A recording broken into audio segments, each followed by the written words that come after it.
आदरणीय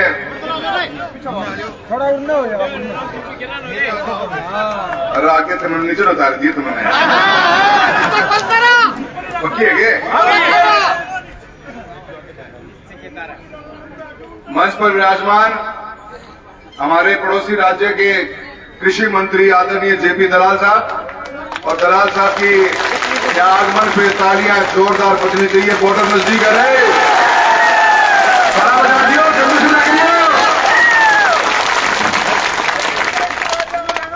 आदरणीय नंदलाल जी आज साहब थे, बहुत बड़ी बड़ी बात बता गए, सारी की सारी बहुत लंबो थे।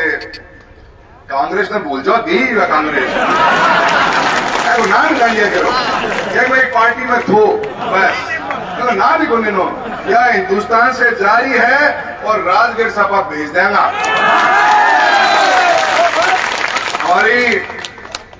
हमारे भारतीय जनता पार्टी की उम्मीदवार सुमित्रा जी, हमारी प्रमुख महोदया और हमारी प्रधान महोदया विनोद जी, ये मैं तीनों जना सती बैठी हैं और मैं भी दो रही थो यो को यो सीन थाने 4 तारीख को नजर आओगे। विधायक बैठी है, प्रमुख बैठी है, प्रधान बैठी है, थारो सांसद आगे बैठे जा रहे।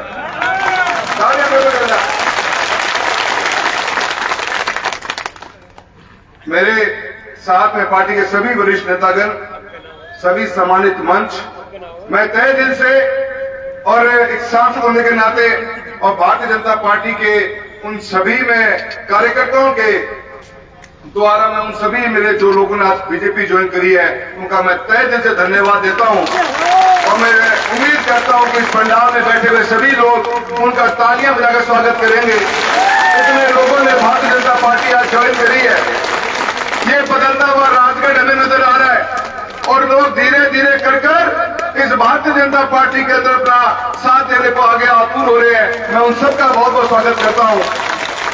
मैं आप सभी को एक बात कहना चाहता हूं, ये चुनाव जिन परिस्थितियों के अंदर हम आगे आज पहुंचे, नंदलाल जी ने बहुत सही बात कही कि इतने सालों की सेवा एक पार्टी में देने के बाद में पार्टी से इस तरह की उम्मीद नहीं थी। मैं आज आपको इस भारतीय जनता पार्टी के कार्यकर्ता के विश्वास को अपने आश्वासन दिलाता हूं, आपके मान सम्मान में कभी कोई कमी नहीं आने दी जाएगी। हमने सींचा है हमारे इन परिवार के सदस्यों को, 47 साल का समय लगा, 11 बार चुनाव लड़े हैं, अक्सर तो थी जीतता में तो आ रहा ही आ रहा हमारे तो हार पाती आती, पर मैं तहे दिल से धन्यवाद देता हूं। इतना बड़ा फैसला मैंने लिया, मेरे परिवार ने लिया और मेरे कार्यकर्ता किसी ने भी हमारा साथ तक नहीं छोड़ा। मैं जिंदगी भर आप लोगों का एहसानमंद रहूंगा और वादा करता हूं आपसे आज धानोटी की धरती से जो सफर आपने 47 साल पहले मेरे दादा के साथ शुरू किया था, आज तीसरी पीढ़ी के रूप में आपका पोता खड़ा है। आपके मान सम्मान में मैं हमेशा तैयार खड़ा रहूंगा। कभी आपकी तरफ कोई आंख उठा के देखेगा तो उस आंखों का इलाज करने का इलाज जो मेरे पास में है, मैं आपको विश्वास दिलाता हूं। मेरे साथियों, एक बहुत बड़ी सोच के साथ हम चले हैं। दो परिवारों के साथ में हमेशा लड़ाइयां रही, ये दोनों परिवारों की अपनी खूबसूरती रही है। कहने तो बहुत आराम कह दी जाए बात यह कि 50 साल हो गया, 50 साल हो गया, 50 साल हो गया। और युवा शक्ति, मैं आपसे निवेदन करूंगा, आप थोड़ी सी इस भावना को समझो। पिछले चुनाव में जिन लोगों ने भ्रमित किया कि नया परिवर्तन लाएंगे, नया परिवर्तन लाएंगे, ये राजगढ़ तहसील है जिसके अंदर परिवारों के साथ में आप लोगों के संबंध कोई 2, 5, 10 साल के नहीं, 50 साल के हैं। एक एक आदमी के अपने परिवारों के घरों में सुख दुख में शामिल होने का काम किया है। ये रिश्ते यूं ही नहीं बन जाया करते, इनमें समय लगता है। आज 10 साल से सांसद मैं, मुझे भी मेरी लोकसभा इतनी बड़ी है, जो आज जगह राम सिंह जी ने अपने लोगों के बीच में बनाई, मुझे भी समय लगेगा। इतना आसान नहीं कि मैं हर गांव के हर व्यक्ति को जान जाऊं, पर नंदलाल जी और राम सिंह जी ने 47-50 साल के जीवन में यह करके दिखाया है। आज हर गांव में 5, 10, 20, 100, 200, 500 लोगों को पहचानते हैं, जानते हैं। क्या आपको इसकी वैल्यू नहीं? आज भी मैंने कोई छोरो लड़को मिल जाए है, कई गांव में मिले, जब दोबारा मिले तो मैंने पूछे एक ही बात है, मन पहचाने के? कितनी बड़ी बात है ये। हम बने ही समाज से हैं, हमारी सोच ही ऐसी है कि मेरा नेतृत्व तो मैंने पहचाने थाने, और कोई पहचान न पहचाने थाने राम सिंह जी नंदलाल जी जरूर पहचाने हैं, और वही सारी ताकत है। इस ताकत से छोटी मोटी बात ना मानो। ये जो लोग नए नए चुनाव लड़ने आते हैं, जो 5 साल के मेंढक होते हैं और बाद में वो इतिहास बन जाते हैं, ये उन लोगों की कमजोर कड़ियां होती हैं जिनको उठा उठा के आपके बीच में भ्रमित करने का काम करते हैं लोग। ये 5 साल के अंदर जो राज किया राजस्थान की राजनीतिक तहसील में, किसानों की बात करूंगा, कौन कौन से मुद्दों पे आप रहे? क्योंकि झूठ के आधार पर आपने राजनीति रखी थी। आपने अपने सपने में भी नहीं सोचा था कि यो एमपी यूं काम कर जाएगो कि एक उम्मीदवार आपको सपने में नहीं सोचा था आपने। आप तो जी जमाने बैठे हुए थे, दोनों जेब में हाथ डाल लिए थे और आपके पति जेब पैसे कटवा करते थे, किसी से बात नहीं किया करते थे, लोगों ने घोड़े को बैठन दिया करता। इतना घमंड इतना कर कितना आई। यह जनता है, एक ही बार ने सारे वार खत्म कर दिए। मैं आपको बताना चाहता हूं, कोई मुद्दा नहीं। किसान भाई, मैंने दलाल साहब को बताया, ये वो जगह है जहां पे हिंदुस्तान का हम सबसे बड़ा क्लेम लेने का काम करते हैं। प्रधानमंत्री फसल बीमा योजना, ये चूरू जिले की राजगढ़ तहसील का इस बार का जो कि बीमा आया है, दलाल साहब 250 करोड़ के लगभग का क्लेम आया, जो मैंने रखा है किसान के हित के लिए। विधायक महोदय को याद ही नहीं, कोई मुद्दा नहीं। जो हमारे बीच में समस्या आई, मैं कहता रहा कि फैसला गलत लिया है, फैसला गलत लिया है, इसको बदलवाइए फैसले को। हमारी एक मनमानी क्यों? क्योंकि कड़े एमपी को नाम ना हो जा, एमपी को नाम ना हो जा। मैं दिल्ली बुलाया, मैं मंत्री को सामने मीटिंग करवाई, ये अधिकारी दिल्ली पहुंचे, अधिकारियों को भारत सरकार के अधिकारियों ने लगातार लगाई, 3-3, 4-4 पन्ने के नोटिस निकाले कि आपने फैसला लिया तो लिया कैसे, जवाब दीजिए। जवाब देने का टाइम नहीं, जवाब कभी दिया नहीं का। आखिर में किसानों को मजबूर किया इन लोगों ने कि धरने को बैठना पड़े। और मेरा 21 तारीख को लिया गया फैसला, भारत सरकार ने जो 21 जून को फैसला लिया था कि राजस्थान सरकार को अपनी स्टैक की कमेटी का फैसले के ऊपर दोबारा से पुनर्विचार करना चाहिए, वो फैसले को राजस्थान सरकार 3 महीने तक नहीं मानी। और आखिर में जब चुनाव नजदीक आ गया और लगा विधायिका को कि गोलोक गांव में कौन बटन देंगे अपन है, तो अशोक गहलोत जी को कहा, मीटिंग करी। गहलोत जी भी मीटिंग में किन को कर पाया, पत्र टाइप हो तो यही हो कि भारत सरकार द्वारा लिखा गया पत्र 21 जून के आधार पर हमें आज स्टैक की कमेटी मीटिंग बुलाते हैं 21/9 को, और इसके अंदर किसानों के बारे में दोबारा से पुनर्विचार किया जाएगा। झुकना पड़ा, आखिर में माननी पड़ी वो बात। मित्रों, ये समस्या इसलिए आई क्योंकि हमारी कड़ी से कड़ी कौन जुड़ रही थी। एक काल पे जोड़ दो, कई किसान ने आने वाले 5 साल में धरने पे बैठने की नौबत नहीं आने दूंगा, हमें ये वादों करके जा रहे हैं। ये बीमा योजना भारत सरकार की जीती जागती किसानों की देशी सबसे बड़ी योजना है, तो इसका पैसा किसान के खाते में सीधा आया है। और हमने कहीं को कमी रही, पर दिक्कत इसमें एक ही आती है कि इस योजना को लागू करने में, इसको संभालने में राज्य सरकार के कर्मचारी लगते हैं, और राज्य सरकार के कर्मचारी किसी एक नेतृत्व के दबाव में इतने हैं कि वो कुछ काम नहीं कर पाए। चिंता न करो, जब हमारे दबाव में आऊंगा न काम ही काम करें, फिर कौन करेगा।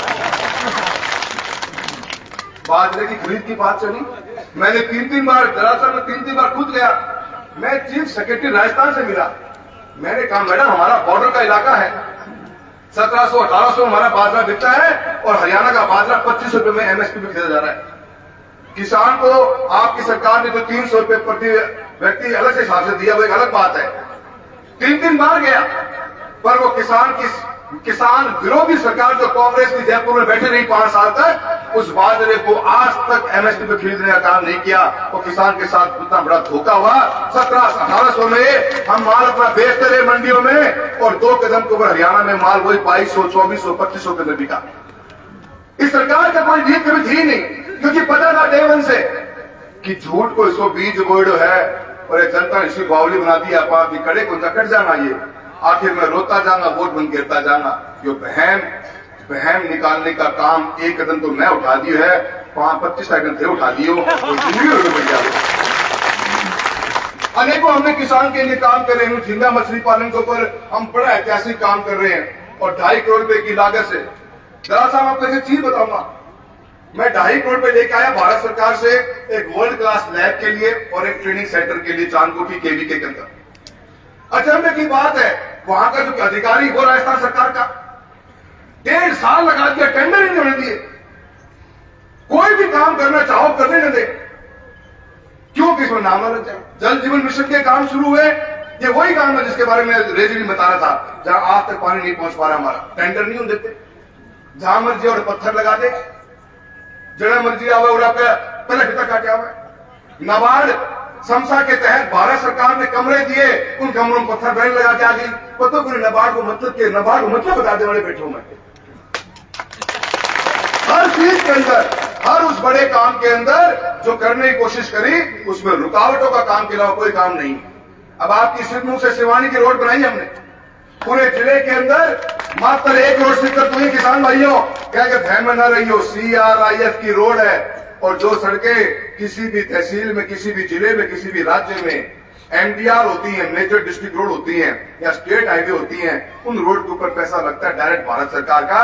और पूरे चूरू जिले में मात्र 1 रोड बची हुई थी, सिवानी से लेकर सिद्धमुख, जिसका काम चालू हो जाएगा, रुपए लगेंगे 30 करोड़। फिर निहाल जागा हो ही है या जाएगा जाना।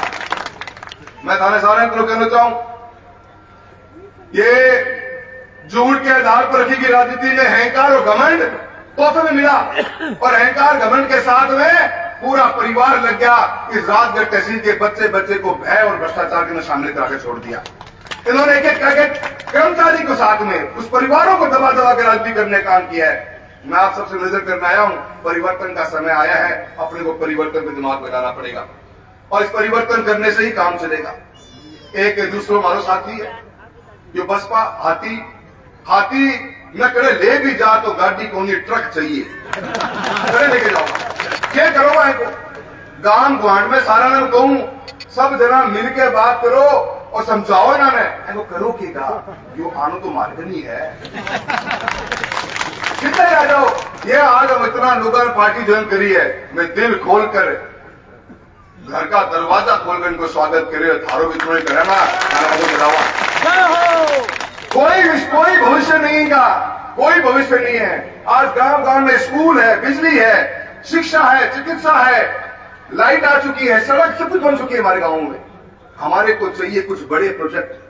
MLA कोटा हूं, एक गांव में एक कमरो ही बने, वो थोड़ा ध्यान रख लियो और बसपा वाला पूछ लो, न समझ में तो नोटा पे गिर तुम्हें नाटा क्या लेना गया हो, नोटा पे गिर तो गिनती तो होगी थारी। अरे थाने मारो ही विरोध करो, नोटा पे गिर दो, तहसील को तो ग्रो ना करो कम से कम है, या क्या करेगा। एक प्रोजेक्ट कौन लाश का है, आज राजगढ़ के अंदर एक बाईपास बनाया हमने, रडवा से लेकर चूरू रोड तक, रुपए लगे 250 करोड़ रुपए। आज हम रडवा से लेकर हिसार रोड का बाईपास जोड़ना चाहते हैं, रुपए लगेंगे 450 करोड़ रुपए। लिया होगा घर बसवाड़ा, क्या लेके आऊंगा, विधायक को तो बटवा दियो चैन से,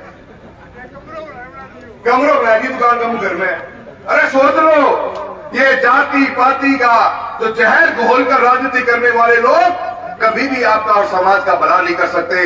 भला वही करेंगे जो जनता का सम्मान करते हैं, मान करते हैं, और उनके बीच में रहकर भी, हार कर भी उनके साथ नहीं छोड़ते, वही लोग आपका भला कर सकते हैं। भारतीय जनता पार्टी की एक मजबूत सरकार राजस्थान में बनना तय है, और ऐसे के अंदर मैं नहीं चाहता कि हम राजगढ़ वाले पीछे रह जाएं। सुमित्रा जी के रूप में एक नेतृत्व हमने खड़ा करने की कोशिश करी है। एक महिला है, पढ़ी लिखी है, शिक्षित है, विचार साफ सुथरे हैं, सबको साथ लेने की बात चलती है, और हमेशा एक लाइन जरूर कहती है कि आपके मान सम्मान में कोई कमी नहीं आएगी। मैं आप लोगों से निवेदन करता हूं, इस बसपा का साथ छोड़िए मित्रों, कुछ नहीं है इस हाथी के अंदर जिसके चलने में उठने में टाइम लगे, और जिसको लेके कर जाए तो ट्रक को ट्रक चाहिए, तुमको के सिर में मारा ना आपा, इन्हें छोड़ दो। एक और सिर्फ एक ही काम है, 4.5 साल रेस्ट करो, 6 महीने पहले आ जाओ। BDC के मेंबर 2 आम है, 2 रुपए मिलेगा, 4 आम है 2 रुपया मिलेगा। चेयरमैन के चुनाव में रुपया, चुनाव में आदमी मेंबर 1 आओ 2 आओ, अगर खुद विधायक बन गया तो कहते राज्यसभा में शिकायत आऊंगी कि थाले राज को विधायक भी कीजियो। ये सुननी चाहो क्या? एक विधायक नहीं दिखता, पब्लिक की बत्ती है जो 3 लाख लोगों का ईमान दिखता है। मैं आप सभी से निवेदन करता हूं, 25 साल हो गए मैं देखते हुए, 15 साल से तो अति हो रखी है। ये जहर को छोड़िए, आइए हमने कितना मजबूत कदम आगे रखा, एक बढ़ाया है, एक कदम आप बढ़ाइए, नए राजस्थान का विकास करने की बात करेंगे, भाईचारे को बनाकर चलेंगे और सबको साथ लेकर चलेंगे। और मैं उम्मीद करता हूं कि आप लोगों का आशीर्वाद पूरा मिलेगा और इस बार राजगढ़ में कमल खिलेगा और ऐसा खिलेगा जिसके भाईचारे की चर्चा बहुत दूर दूर तक जाएगी। मैं आप सभी से सुमित्रा पूनिया के लिए आशीर्वाद मांगने आया हूं। अगर थे मेरे सत्य हाँ बुरो हो तो दोनों दिन हाथ खड़ा कर दो सारा और ऐसा कर दो कि आवाज दूर दूर तक आनी चाहिए। Bharatiya Janata party, Bharatiya Janata party, Bharatiya Janata party. बहुत बहुत धन्यवाद। जय हिंद, जय भारत।